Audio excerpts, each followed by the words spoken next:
এই মুহূর্তে সব থেকে বড় খবর ডিজিটাল নিউজ 24x7 এর পর্দায় আবারও উত্তপ্ত কোচবিহার 1 নম্বর ব্লকের সুটকাবাড়ি অঞ্চল। 26-এর আগেই চাঞ্চল্যকর পরিস্থিতি। স্থানীয় সূত্রে জানা যাচ্ছে মঙ্গলবার সন্ধ্যায় সুটকাবাড়ি বাজার সংলগ্ন এলাকায় একাধিক বিস্ফোরণের শব্দ শোনা যায়। প্রাথমিকভাবে 3টি বিস্ফোরণের কথা জানা গিয়েছে। বিস্ফোরণের পর উত্তেজনা ছড়ায় গোটা এলাকায়। স্থানীয় বাসিন্দাদের বক্তব্য অনুযায়ী কিছুক্ষণ পর সেখানে দুই গোষ্ঠীর মধ্যে বচসা ধাক্কাধাক্কির পরিস্থিতি তৈরি হয়। তবে কি কারণে এই ঘটনার সূত্রপাত তা এখনো স্পষ্ট নয়। একই গোষ্ঠীর মধ্যে বিরোধকে কেন্দ্র করে উত্তেজনা তৈরি হচ্ছে বলে অনুমান করা হচ্ছে।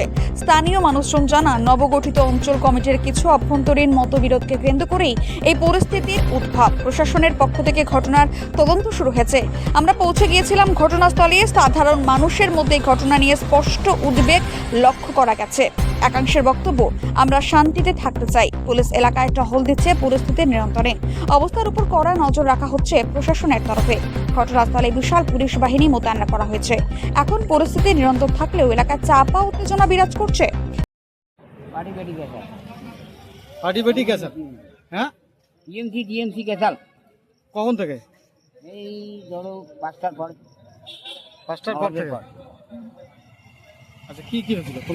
কেমন ক্যাচাল হয়েছিল? কেমন ক্যাচাল হয়েছিল? ক্যাসাল মানে কি? ওইখানে দেখলাম ওই তোকে এই রাত এসেছিল, তোকে এরা আসলো, ওইটাকে বম বাস্টার বম বাস্টিং করে হয়েছিল? হ্যাঁ, বম। কয়টা বম তো 3টে দেখলাম বাস্ট করা। তাই? তোমাকে এই বাজার করতে এসছেন? আমি বাজার করছি, এইরকম ক্যাসাল ইয়েতে আমি দৌড় দেখছি বাড়ি। আচ্ছা, তোমার নাম? কী করবো, ভালো না। আগত একবার এমন করে হয়েছে, এবার আরো। তাই? হ্যাঁ, তোমার নাম? আমার নাম ঘোড়াবাড়ি। সৌরভ আলী। এই বাজার করতে আসছেন, এইরকম ক্যাচাল দেখে আটকে গেছেন, তাই তো? ডিজিটাল নিউজ 24x7 এর ক্যামেরায় ঘটনার এক্সক্লুসিভ চিত্র। আগামীতে কি পদক্ষেপ নেয় প্রশাসন, সেটাই এখন দেখার।